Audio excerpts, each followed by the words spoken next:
Dr. Armstrong and Dr. Adams. Right. You know everyone? Michelle. Good morning. Michelle. Oh, I'm sorry, I didn't see you there. Michelle Sorry. Morrison, Chief Financial That's Officer. me. Yes. Good morning, Kimberlee Armstrong, Superintendent. Thank you all for being here. As you heard last night, we presented our proposed budget to the board. And while the message may be familiar, the weight of this moment has not been lessened. We are facing a $40 million deficit, and we shared our beginning steps to address that. We are in our third consecutive year of a structural deficit, right? So our expenses to run schools continue to exceed the revenue that we receive, and the gap is only widening. The budget reflects tough decisions made with students at the center. Central office took the deepest cut. We'll share more about that. We've invested over $545 million into instruction, supporting more than 7,000 employees.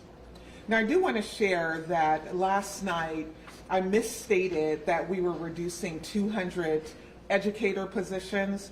That's not accurate. At our March 18th budget session with the board, we noted that our total reductions at the time included central office and was projected to be 210 positions. Based on our most recent presentation last night and an increase in central office reductions, we're now looking at school-based reductions of about 156.7 FTE, a central office reduction of 85.5 for a total staffing reduction of 242.2. Just a couple of things that I want to speak to. I know what was mentioned last night is like, what does that look like in some of our spaces? Well, we're sunsetting the International Baccalaureate program at the elementary level. We are blending in some classrooms that are at the 4th and 5th grade level. We have class size minimums at the secondary level, and so what that means is that schools will no longer be able to run classes with 15 students at the high school level. Dual language immersion staffing at middle schools is also something that we reduced. And of course, we took a look at our contracts, our partner contracts, and we made some reductions. 4.1 million reduced in schools is due to the enrollment decline. And I'm going to turn it over to our Chief Financial Officer to share a little bit more about the technical aspects of our reductions before opening up for questions. Thank you, Dr. Armstrong. Michelle Morrison, Chief Financial Officer. She described pretty clearly the programs that will be impacted by the reductions moving into next year. We have shared those, and they were based on feedback from our school staff and our community to date. We've done several iterations of feedback sessions, and that's the proposal we brought forward. So I do want to state that this is a preliminary proposed budget that we are going to continue to revise and change our information as we get more information around both revenue and expenditures for next year.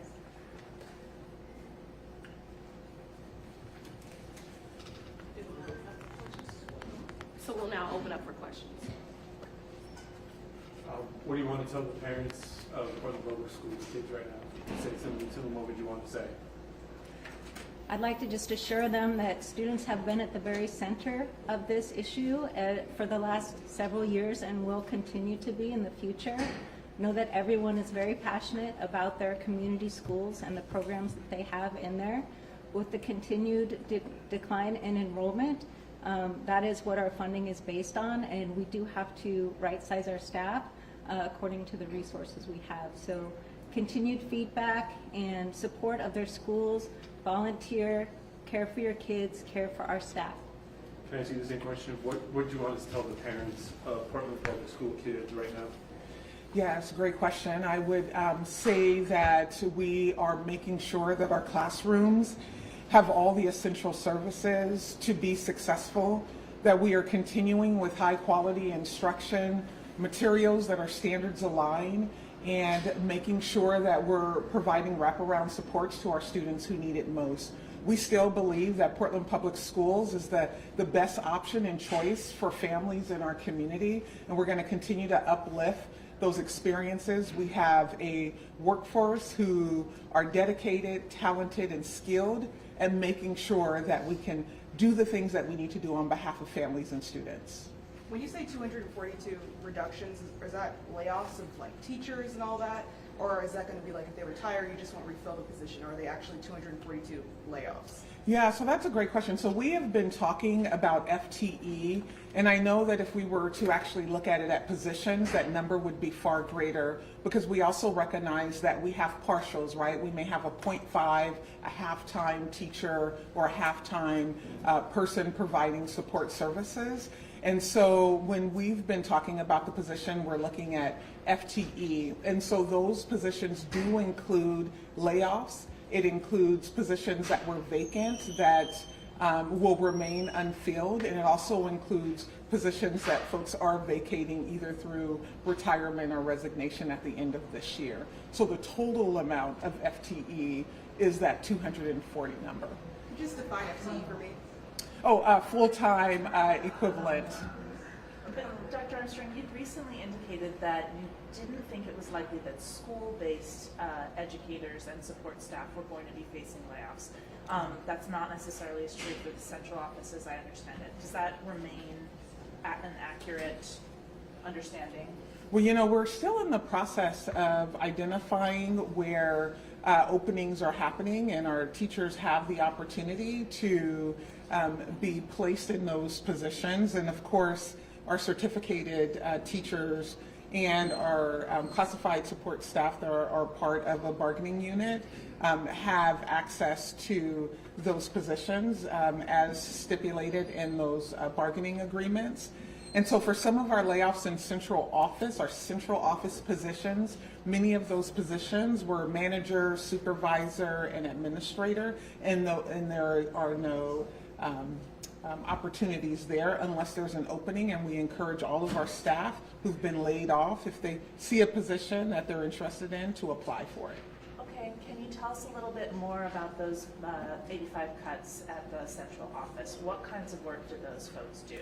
You said managers, administrators, and supervisors. Can you be more specific?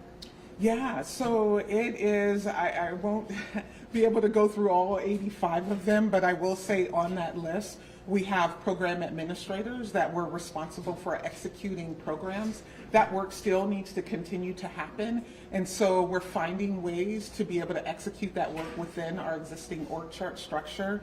We also had services that provided support to schools, right? So when we talk about the central office reductions, we're talking about that 85.5 positions that are located in this building. We also recognize, though, that there are positions out in schools that we fund that are centrally supported, and all of our work are in support of classrooms. Another one that I would say is consolidating professional learning, and some of the ways in which we've staffed around that at the central office level. We're also looking at a reduction in the language access support that was provided here during the day. We've had some resources that's been deployed to sites now, and when we look at the frequency of the access of that, it has declined over time, and so we've sunset that program. And that's just a few examples. Chief Financial Officer Morrison, this might be a better question for you. So I noted that the general fund budget has actually increased by about $15 million. Can you kind of just help readers understand, you know, how it is that the general fund has increased and yet we still have to slash positions?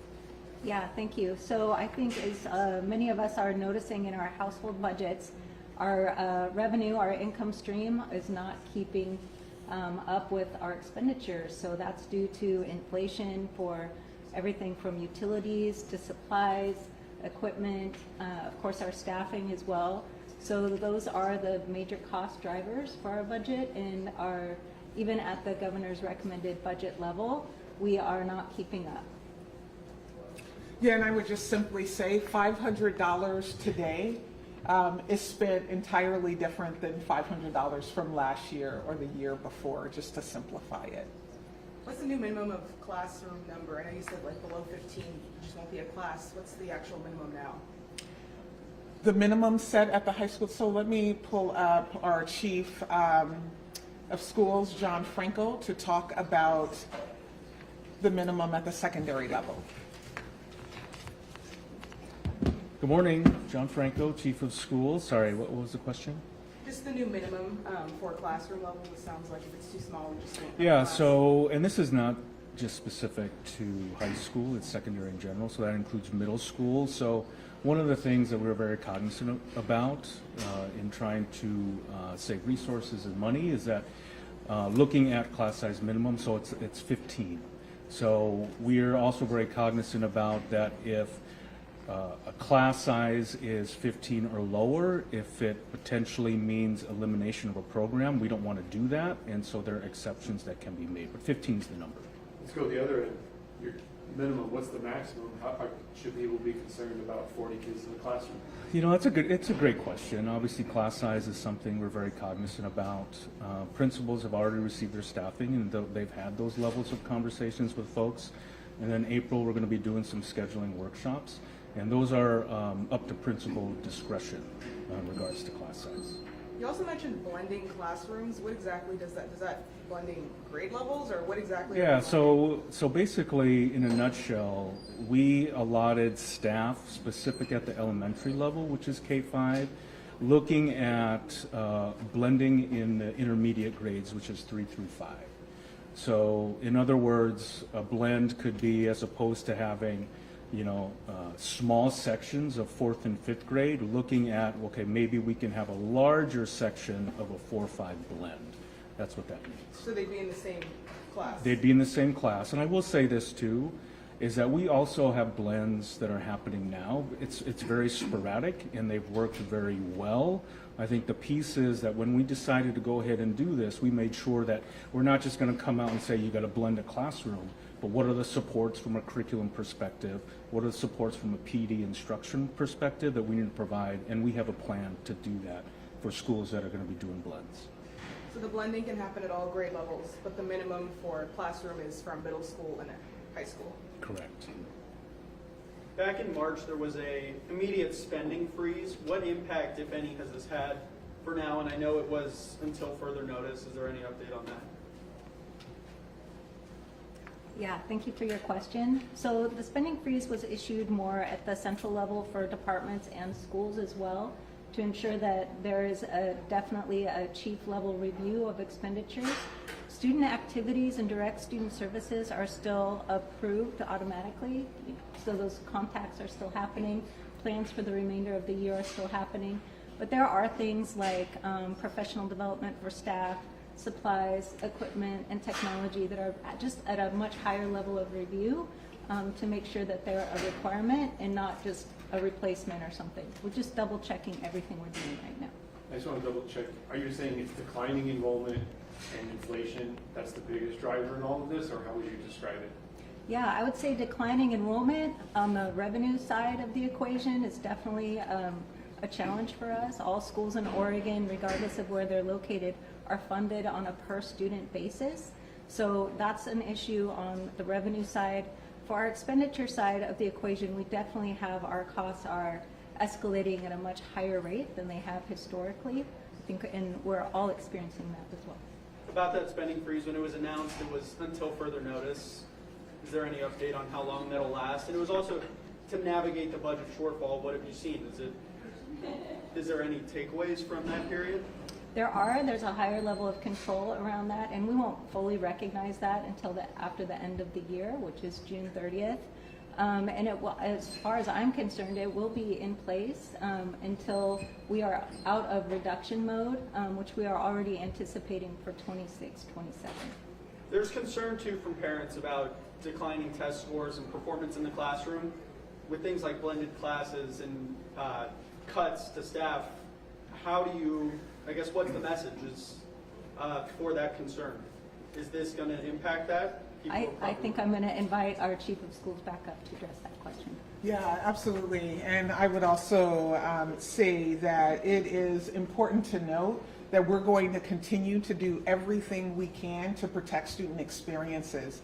And in fact, our chief financial officer talked about some of those one-time funds that we have received that we use to or one-time expenditures or revenue sources that we use to make sure that we can address the deficit. We know that that doesn't address the structural deficit, right? So if we're using about $1 million from travel or from the hiring freeze or from a spending freeze, that isn't an ongoing expense, and so it isn't continuing from year to year. So all of these moves and steps that we're taking this year to capture funds, to put back into our schools and our classrooms are the strategies and the moves that we're making. So I just want to be really clear about that. But if you want to come up. Yeah, and I will just say this. Right? We know this is a very difficult time. I will say this, per Dr. Armstrong, she's been very clear, is that for any semblance of cut, what is the mitigating strategy that we are going to employ? And so this is not one of those things where we say, okay, it's gone, and there goes that piece of work. It's, okay, so how are we encapsulating the work in other different avenues? And I will say this too, to the families, that we've had an immense focus on what we call Tier 1 instruction, ensuring consistency of student experience across all of our schools. And that was, you know, we're in a few years now with the adoption of an ELA and math curriculum, which has been significant. Our principals, our administrators are in classrooms more, giving feedback to teachers, really good feedback. And so we know how important that piece is, and we're going to continue to do those things that we've always done. I have a hard out at 10, so we have time for 2 more questions. Dr. Armstrong, I'd like to ask you about the organizational chart on page 42 of volume 1 of the budget books. I count 24 senior directors of schools in addition to 2 assistant superintendents and a number of senior chiefs, including 2 who were just given a salary increase last night. That historically seems like a pretty heavy concentration at the top, particularly when you go back and look at recent configurations at PPS. Can you address this, given that we are, that's 156 school-based cuts? Yeah, absolutely. So we are continuing to look at staffing levels and making sure that we are addressing some of those mitigating situations that come when we're reducing a position. So when I think of, as you asked about our senior director positions, we have senior directors who sit at our academic level that are making sure that they're executing programs in like elementary, middle, and high school, leading teams of people in that work. We also have senior directors of schools who are responsible for the support, development, and growth of our 81 principals across Portland Public Schools, and we have a team of 10 right now. We are reducing to 8. So we're continuing to make strategic reductions, and we will continue to do so over time. I think we feel pretty confident that the reductions that we made this year, while incredibly painful, were the right decisions, and we will continue to address right sizing here at the central office as we continue to sit in our new reality of enrollment decline and revenue that is not keeping up with our expenditures. Thank you. And can you address the outlook for the 2026-2027 school year as well? Are we going to be right back in this same lobby, having this same press conference, same time next year?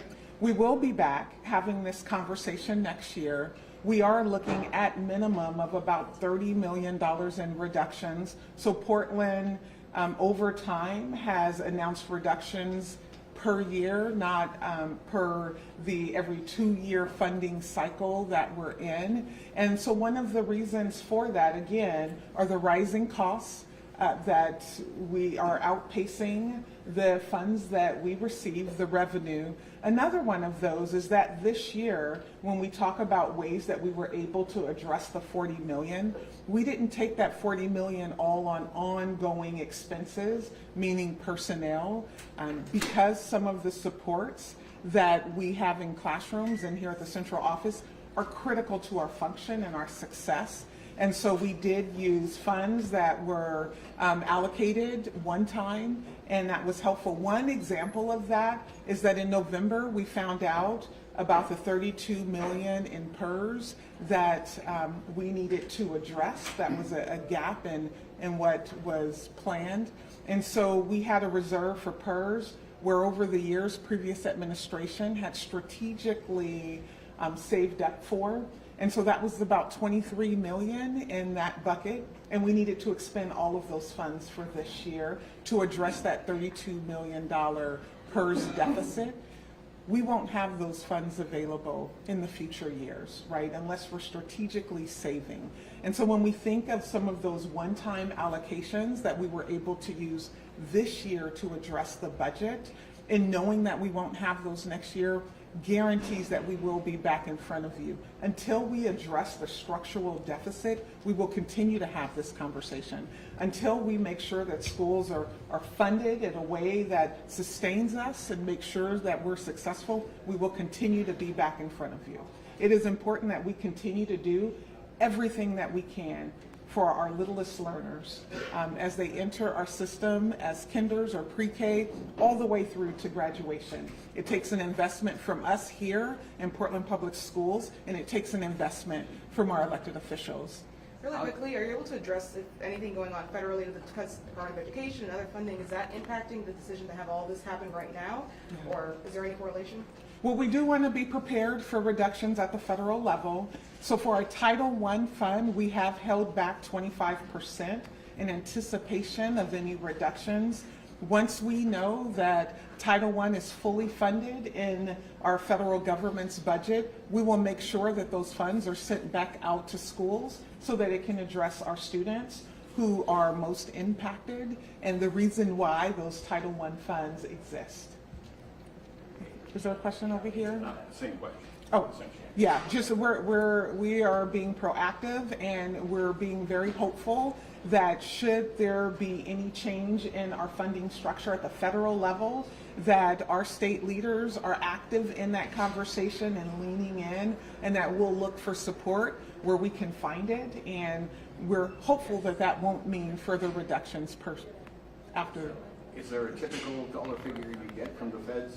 Yeah, we get about 55 million in federal government funds. Now, I will say that about 41 million are pass-through funds, so federal funds that go to the Oregon Department of Education and then are allocated to us, and then about 15 million, just under 15 million directly to us when thinking of those Title I, II, and III programs. I have heard that Title II is up for elimination, but the impact of that we're still weighing. Sorry. Yeah, go ahead. The only thing that I want to say is that I appreciate our Chief Financial Officer saying is that this budget is a plan, right? We are at the starting blocks, and so we will continue to engage in this conversation over the next few weeks and a couple months, but go ahead. If declining enrollment's a problem, is there concern that blended classes could disincentivize parents from sending their kids here? Well, I hope not. I hope that it's an incentive, right? I mean, I think that the opportunity to blend when appropriate with right support is a learning opportunity for all students in that classroom. And I want to be clear that we're not blending all 4th and 5th grade classrooms. We were strategic in the conversation. We had conversations with principals. We're making sure that we have the support that is in place to be able to enhance and support the model moving forward. But it is a typical model that exists in many systems, and we're leaning into it as a cost-saving strategy, and also because we believe in the strength in that model, and we're going to do everything we can to make sure that it's successful. Dr. Armstrong, can you give us some closing words as we close out?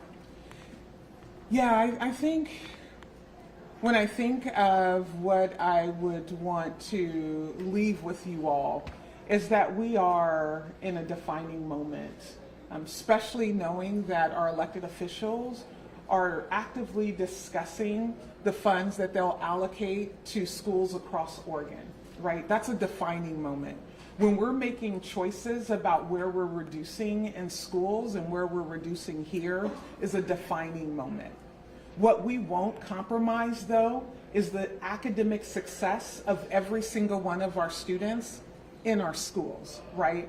I'm here because I believe that we have everything that we need in this city to lift up every single one of our public schools and the people that are within it and supporting around side of it. So I'm thankful for our educators, our support staff, and our district officials, and of course our administrators, for making sure that we keep the conversation centered on students, right?